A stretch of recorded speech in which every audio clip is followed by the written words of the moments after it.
Hey, what's up, everybody? Uh, I guess I feel much better. The last, I'm saying, week has been really tough. The last video I shot was right before I got sick. We went ahead and posted it, but I felt like crap.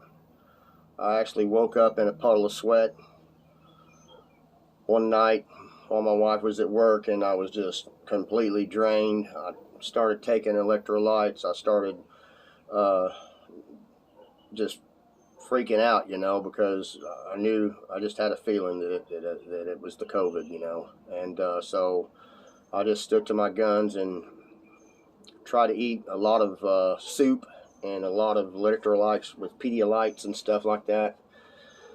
And my son, me and him went to go get tested together, and it tested positive, but we're over the first 5 days of it now. I'm feeling a lot better. I'm not running a fever. My wife that's a different story. She has asthma. She's having a very hard time breathing. And I'm worried about her.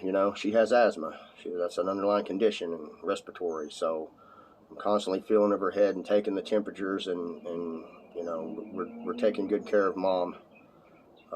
If she gets any worse with her symptoms, I'm going to have to be taking her to the ER.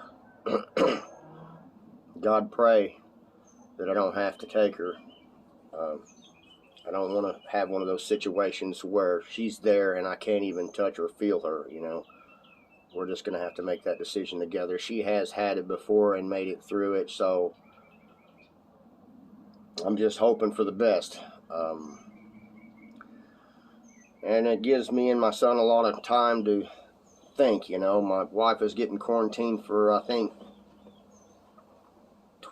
10 days or something like that. She gets paid. My son is going to get quarantined from his work for 15 to 20 days. He don't, but we have plans, and I've just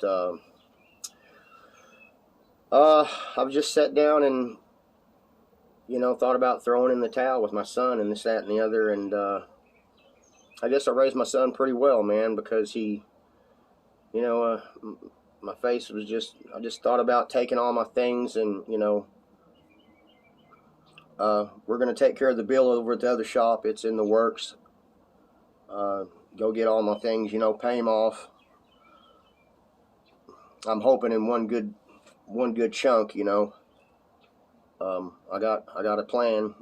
It's gonna work, I'm gonna pay the guy off.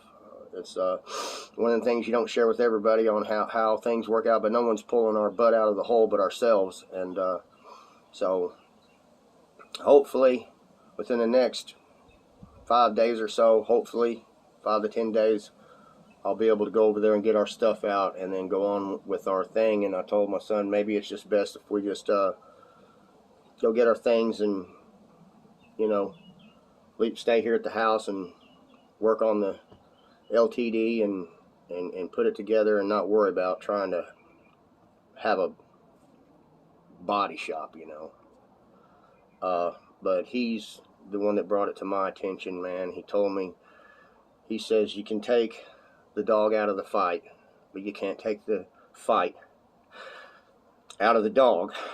And that's what I've told him his whole life. And so everything that I've taught and instilled in my son through the years of when he was having his ups and downs and getting picked on in school, and him being down on himself and worrying about graduating and everything, I gave him confidence and courage, and he kept moving. And I gave him a lot of slogans that people use. Another one I told him, it doesn't make a difference of how big and how bold you are and how many times you can hit somebody. It matters to how many times you can take a hit and keep on getting up and then never give up. So I think, and I'm most certain that I feel it. I went through a boot camp, all these other places that I've been to. It's just a training process. And what don't kill you makes you stronger. And so I think right now, me and my son are at the strongest that we've ever been.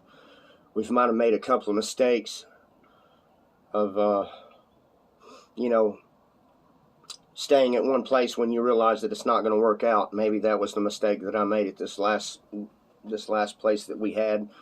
My son came through with flying colors. He learned how to weld. He learned how to do body work. He learned how to do a lot of painting. You know, he learned a lot of things despite all the mental pressure we had up at the place. You know, had a lot of mental stress going on. So it didn't kill us, and we're not giving up. And I know there's a lot of people that have probably already left this channel and said, man, F this guy. He's just too much for me to watch. He never shows anything that he does, and he doesn't show anything that he's finished. Well, true. Maybe that I need to show the things that I've finished, or this, that, or the other, or learn from that, you know, show the results of when something's done completely, you know. That's where my channel has suffered and failed. But on the other hand, all the things that I worked on at that other place, it was probably me and my son making something ready so somebody else at the shop could take the torch and run with it and finish the job. So therefore you didn't see the end result a lot of the times. That's just the way it worked. On my wife's car, I couldn't finish it because we don't have a paint booth to paint it in, so it's just together, and it's running down the road, and it runs great, and it drives great, and it's an electric hybrid car. And my son, he's wanting to put a new battery back in it. It runs just fine without the battery assist. It's motor assist. It's not a car that I don't think that shuts off at a red light and then starts back up. I'm not for sure certain on it, but it definitely is a nice running car, and it gets maybe 21, 22 miles per gallon right now, and I looked online about it, and normally it's supposed to be getting 32 miles per gallon with the motor, with the hybrid assist. But anyway, thanks for everybody's support. The jet skis, I called the guy today. One of them is completely in prime. We can't paint the jet skis out there outside where you've seen it. It's not going to work there. Clayton has to finish the snow cone stand, and I did get a little bit of footage on the final product. That man knows how to make some cabinets, man. I mean, I'm telling you, he is awesome.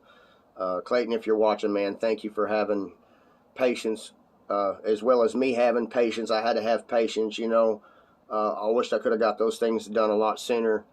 But now I'm forced to quarantine myself, and I will take care of those jet skis. But at least one of them is in prime, and the other one is ready to shoot as we speak. It started raining a little bit yesterday, right when we got the first jet ski under prime completely. I used 2K primer, so that's a good thing. Did all the body work on them. Me and my son's gonna, you know, spend this time to map out a direction that we want to go. As I was saying, it's very important that you map out the situation you're going to go. It's going to give us plenty of time to think about things completely before we execute a decision, you know, instead of just jumping in and then worrying about later dealing with it when the time comes there. This time is going to be coming back full throttle, 200%. And anyway, my battery's running low on my phone, so I got to make this quick. But anyway, I'll see y'all till next time. Keeping it straight and keeping it real, man. And I know I fell on my face and on my ass in front of y'all a lot and blew myself up and did a lot of crazy things on this channel. But stick with this channel, and I guarantee you there's going to be a victory at the end. See y'all till next time, man. Keeping it straight, keeping it real. Limster out.